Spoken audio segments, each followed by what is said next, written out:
I still remember the sound of his voice. Sharp, smug, like the tick of a clock right before an explosion. It was 8:47 a.m. on a Monday when I walked into the office. My coffee was still warm. My to-do list already buzzing in my mind. I had 2 major client meetings scheduled and a final presentation for the quarterly board update. It was just another busy day. Until it wasn't. He was waiting near my desk. Chase, 28 years old, fresh MBA from Stanford, brand new haircut, brand new shoes, and brand new title. Acting Vice President of Strategy, also known as the boss's son. "Jessica," he said flatly, as if my name was an inconvenience. "You're needed in the conference room." I blinked. Is there a meeting I wasn't aware of? He didn't answer. He just turned and walked away. The pit in my stomach formed instantly. I had worked here for 10 years, long before Chase ever learned how to tie a tie. Long before his dad, Mr. Holloway, our respected VP, quietly mentored me into leading the entire strategic partnerships team. I had navigated mergers, led international rollouts, and fixed 2 client disasters without blinking. But none of that seemed to matter now. When I entered the room, Chase didn't offer a seat. He stood in front of the whiteboard, arms crossed, radiating arrogance. 2 junior HR reps sat nearby, clearly uncomfortable. "I'll get straight to the point," Chase began. "We're restructuring. This division needs new vision and competent leadership." My heart sank. "You're letting me go?" I asked, still stunned. He nodded once, cold, mechanical. "Effective immediately. No hard feelings, Jessica.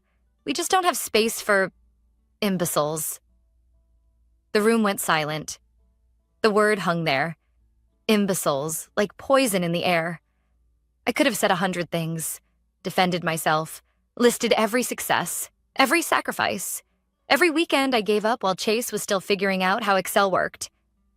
But I didn't. I simply looked him in the eye, smiled politely, and said, "Understood." Then I walked out. Not a tear, not a word more. But inside? Inside, something cracked. I packed my things in silence, my coworkers exchanging shocked glances. No one dared speak, not openly, but I could see it in their eyes. Confusion, pity, fear. No one was safe now. By 10:15, I was gone. As I sat in my car, still in the parking lot, I stared at the building I had helped shape. It felt foreign now, like a stranger's house, one I'd never enter again. But even as the pain settled in, a thought began to surface. A quiet, insistent thought. He didn't read it. I didn't know where it came from at first, but the more I turned it over in my mind, the more it made sense. He hadn't been in any of the meetings. He hadn't signed the contracts. He hadn't been there when Mr. Holloway insisted, after the failed deal with Parallax, that my next contract include a very specific clause. A clause that Chase probably never even saw. That night, I barely slept. I kept replaying it. His smug expression, the arrogance in his voice, the confidence of someone who believed they'd already won. But it wasn't victory. It was ignorance. By sunrise, I knew I wasn't angry anymore. I was curious. Around 8:04 a.m., my phone rang. Unknown number. I hesitated, then picked up. "Jessica, it's Alan Holloway." The voice was rough, stressed.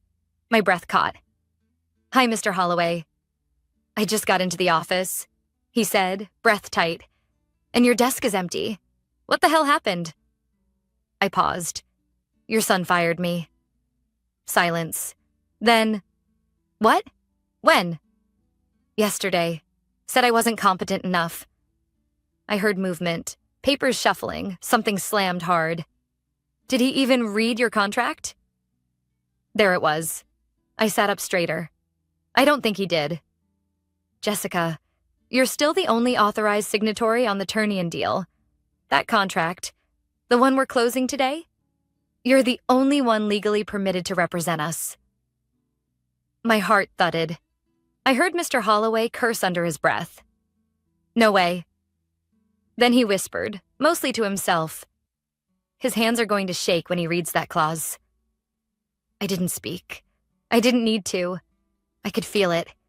The game had just shifted. Mr. Holloway hung up after that, but the silence that followed said more than any angry words could. I sat in my living room, coffee untouched, heart pounding, not with fear anymore, but with a strange mixture of vindication and dread. He hadn't read the contract. He really hadn't read it. 6 months ago, after the Parallax deal went up in flames due to a junior manager overstepping, Mr. Holloway called me into his office. I still remembered the conversation vividly.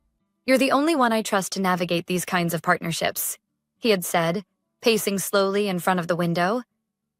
"So I'm putting it in writing. From now on, any major account, like Turnian, goes through you. Legally, exclusively." It had seemed like overkill at the time, but I'd nodded, signed the revised employment contract, tucked it away in the HR database, flagged for compliance. Chase had never been looped in. He was still in grad school when we signed Turnian, still learning buzzwords like synergy and disruption while I was negotiating with billion-dollar partners in 2 time zones. And now he'd fired the only person who could legally close the most important deal this company had seen in 5 years. The irony? It didn't even feel good. Not yet. Because I knew what was coming next. Damage control. It started at 9:06 a.m. My phone buzzed. Unknown number. I let it go to voicemail. Then 9:08, another call. Reception. I silenced it. At 9:12, an email popped into my inbox. Subject, URGENT, Turnian meeting access. Sender, chase.holloway@coal-strategy.com. I opened it slowly, savoring the panic behind the formality. "Jessica, there seems to have been a misunderstanding regarding your employment status. We would appreciate it if you could attend today's Turnian call at 11 a.m. Please confirm ASAP. Chase." No apology, no admission, just an assumption that I'd drop everything and clean up his mess. I stared at the screen, expressionless. Then I clicked, reply. "Chase, I will attend the meeting only under the conditions outlined in my contract. I suggest you review it before 11. Jessica send. Simple. Surgical." 10 minutes later, I received a call from a blocked number. I picked up this time. "Jessica, it's Alan again." "Morning," I said calmly. "I just saw the email Chase sent you," he said, sounding as though he was trying not to explode. "He still doesn't get it." "No," I said. "He doesn't.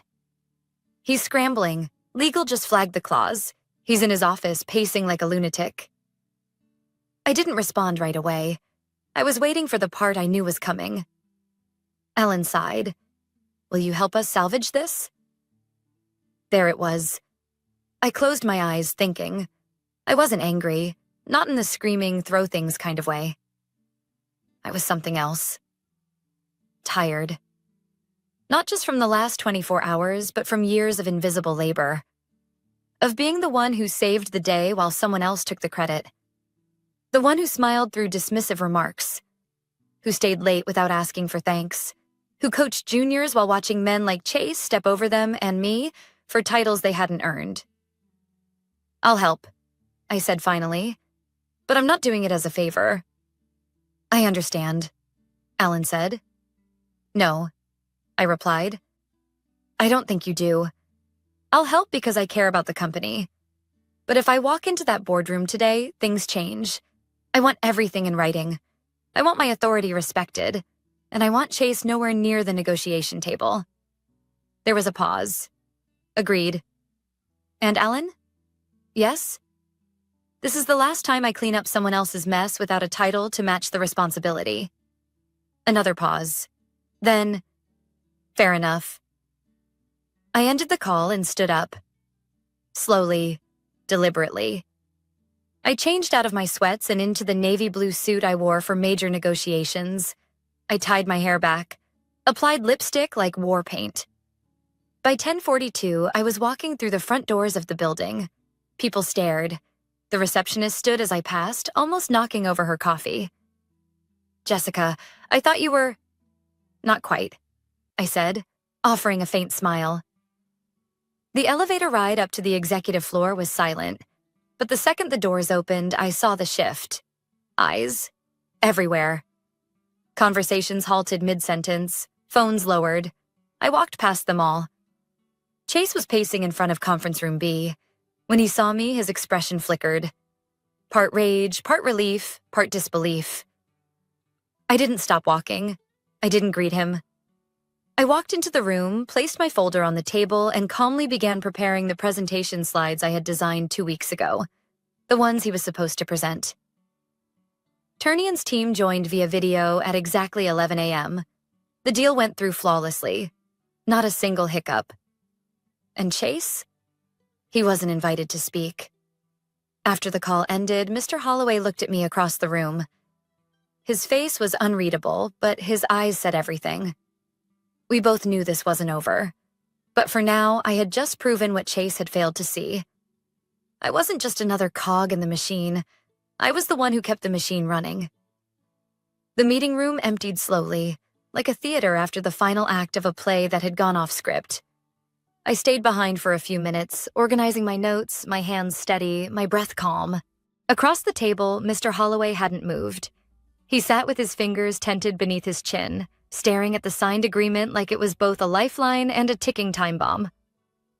"You saved us," he said finally. I looked up. Number I saved the deal. Saving the company might take more work. He gave a slow nod, clearly understanding the difference. As I left the room, Chase stood just outside, still pretending to type something on his phone, like that made him invisible. His face was unreadable, but I knew what I'd see if I looked long enough. Shame, humiliation, rage. I didn't stop. I didn't acknowledge him. I walked past him like he had done to me just the day before. And yet, I knew better than to think this was finished. Men like Chase don't burn out quietly. They wait. They plot. They retaliate. By Friday, the energy in the office had shifted. Not publicly. Everything looked normal on the surface. But underneath the routine greetings and team huddles, something was off. Too many glances over shoulders. Conversations cut short when I entered the room. A spreadsheet I had finalized mysteriously had 2 data points altered, and the blame subtly pointed in my direction. At first, I thought it was just paranoia. Residual stress from the whiplash of being fired and then begged to return. But then it escalated. One afternoon, I received an email flagged by IT, a misfiled client invoice sent from my account. The file included the wrong account code, which would have caused a serious financial delay if the client hadn't questioned it. But I hadn't sent it. I never even opened that invoice. I walked straight to internal systems. They pulled the access log. It had come from a shared workstation in the break room. Someone had used my credentials. "You're not the only person this has happened to," the tech whispered after glancing over his shoulder. "We've flagged a few other strange activities in recent weeks. Files modified, emails redirected, all under senior accounts." I narrowed my eyes. "Has this been reported?" He hesitated. "We've submitted a few alerts to upper management, but they're slow to escalate unless there's hard proof." I nodded, jaw tight. "Then I'll get proof." That night, I stayed late. Most of the office had cleared out. I sat in the dark corner of the glass-walled conference room with my laptop and a pen, jotting timestamps, access logs, and employee IDs. Anything that didn't line up. I cross-checked email activity against badge access to physical terminals. Patterns began to emerge. It wasn't just a mistake. It was coordinated. Every so-called error made me look careless, disorganized, unreliable. And every one of them conveniently coincided with someone trying to position themselves for a role I had been promised but never officially given. I didn't need to guess who was behind it. Chase wasn't just trying to clean up his image. He was trying to erase mine. The next morning, I requested a one-on-one with Mr. Holloway. I didn't go through his assistant. I walked straight into his office and closed the door behind me. "I need 10 minutes, I said. "No interruptions." He leaned back in his chair, surprised but not dismissive. "Go on." I handed him a printed packet of documentation, emails, logs, screenshots, inconsistencies, and my own annotations in red ink. This is what's been happening, I said. This isn't incompetence. It's sabotage. He read silently, page by page. His expression darkened. His eyes narrowed. Who else has seen this? He asked. Only IT, but they don't have the authority to act. You do. There was a long silence before he responded. I trusted him, he said, barely above a whisper. I wanted him to grow into something better. I didn't say anything. He's angry, Mr. Holloway continued. He knows he failed, and he's trying to take back control the only way he knows how. And if I hadn't caught it? I asked. If the deal had gone south, or a client had walked away over a doctored email? He didn't answer, because we both knew the answer. I would have taken the fall, just like so many others before me. I want an internal audit, I said, and I want it today. You'll get it, he said. And Jessica, I met his eyes. This won't happen again. Not to you. Not on my watch. I wanted to believe him. I really did. But power doesn't shift just because someone says so. It shifts when someone fights for it. And I was done playing defense. The audit began quietly, almost invisibly. No announcement, no office-wide memo. Just a few new faces in tailored suits, carrying laptops and asking vague questions while pretending they were just shadowing for a cross-departmental review. But I knew what was happening. Everyone did. You could feel it in the air, the same way animals sense a storm. Conversations slowed when doors creaked. People double-checked emails before hitting send. I watched junior analysts delete Slack messages in real time. No one was saying Chase's name, but his presence was everywhere. On Monday, a member of the audit team, David, asked to speak with me privately. He was calm, professional, and precise. The kind of man who looked like he read employment law in his free time. We've traced several irregular login patterns, he began, clicking through a series of access logs. Each of them tied to documents or messages that were later used to question your performance. I nodded. I'd seen most of it already. But here's where it gets interesting. He leaned in slightly. The access wasn't coming from your device or even from areas near your workstation. These changes originated from machines in the visitor lounge, and one from the VP's assistant's terminal. I narrowed my eyes. Chase's assistant? David didn't confirm, but he didn't deny it either. Why would someone else have my login? I asked. They didn't use your credentials. They used administrative override codes to imitate your session. Temporarily. I felt the anger rising. Slow, heavy, coiled. He wanted me to look incompetent, I said, to make me doubt myself, make others doubt me. David gave a slight nod. It's the oldest play in the book, but also the sloppiest. Later that day, I passed Chase in the hallway. He looked different now. The arrogance was still there, but it was fraying at the edges, more like performance than power. His smile didn't reach his eyes. His stride wasn't as confident. Jessica, he said with mock warmth. Glad you're still with us. After all, we've got a culture of second chances here. I said nothing, just smiled. Then I leaned in slightly and whispered, Hope you've read the new clauses in your contract. For the first time, his smirk faltered. I walked away without another word. The following morning, I received an invitation to the executive review session. The internal audit team would be presenting their initial findings to Mr. Holloway and the board of directors. It wasn't a trial, but it might as well have been. The room was quiet when I entered. David and his team sat at the far end, laptops open. Mr. Holloway stood near the window, looking out across the city skyline with the posture of someone who'd aged 10 years in a week. Chase arrived last. 10 minutes late, of course. He strolled in like he was still in control, coffee in hand, wearing that same ridiculous navy blazer he always wore when he wanted to look in charge. David began the presentation. Quiet, measured, unshakable. He laid out the timeline of activity. The first login irregularities, The fake client messages, the document edits, the inconsistencies. Then he did something unexpected.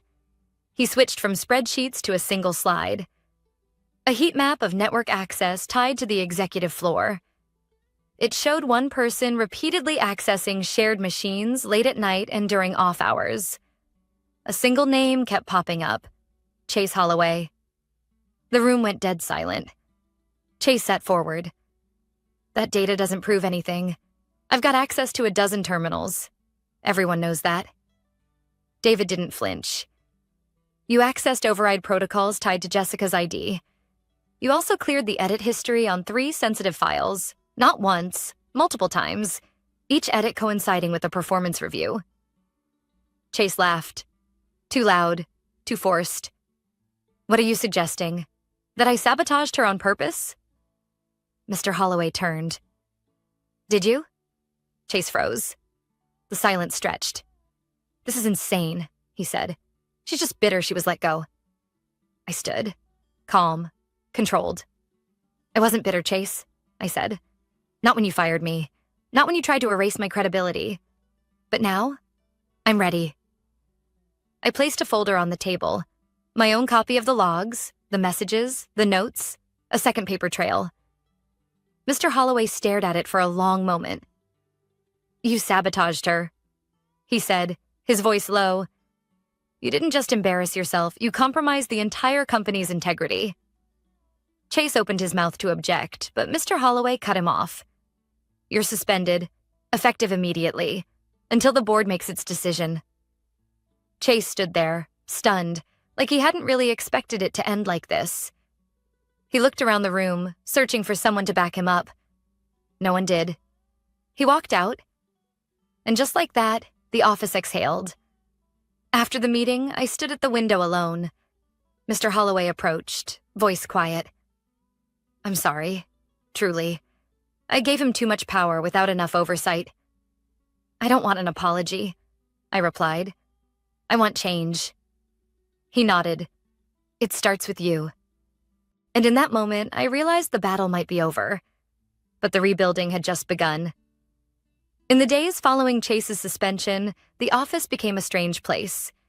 It was quieter, but not in a peaceful way. It was the kind of quiet that settles after a hurricane, when the damage has been done but no one has picked up the pieces yet. People still spoke in hushed tones, glancing toward the empty executive desk that once held Chase's nameplate. Some whispered he was gone for good. Others speculated he'd return after a brief reputation detox. But no one said it out loud. We'd all seen what he did. And more importantly, we'd all seen him get caught. That changed things. Not just for me, but for everyone who had ever swallowed their voice in meetings, ignored their instincts when something felt off, or wondered if speaking up was worth the fallout. On Wednesday morning, I walked into work and noticed a small envelope placed on my desk. No name, no logo, just my first name written in a hurried scrawl. Inside was a note. Thank you for standing up. Some of us have been afraid to. You gave us courage. No signature, but that didn't matter. The sentiment said enough. I folded it carefully and tucked it into the notebook I'd been using to track everything for the audit. That notebook had become something of a symbol. Evidence, power, memory. Now it also carried this anonymous act of gratitude, a reminder that speaking up had ripple effects I hadn't even anticipated. Mr. Holloway called me into his office later that morning. His demeanor had shifted, more thoughtful, less authoritative. Jessica, he began, we've finalized Chase's departure with the board. I nodded. No surprise there. After the audit findings, there was no saving his position, or his reputation. We're keeping it internal, he added. No press, no legal circus, just a clean exit. I studied him for a moment. Because he's your son? He didn't flinch. Yes, but also because this company doesn't need a scandal. We need healing. I sat silently for a moment, then spoke. And what comes after healing? He met my eyes. Rebuilding, and I want you to be a part of that. Officially. He slid a folder across the desk. Inside was a formal offer letter, Director of Strategic Partnerships, a title that finally matched the weight I had carried for years. "You've earned this 100 times over," he said, "but I want you to have the authority to lead. No shadows, no footnotes, just your name where it belongs." I should have been thrilled. Instead, I felt something different. Relief. I realized how long I'd been waiting to be seen. How long I'd doubted whether competence and consistency could ever be enough in a world that often rewarded charisma over character. But now I had leverage.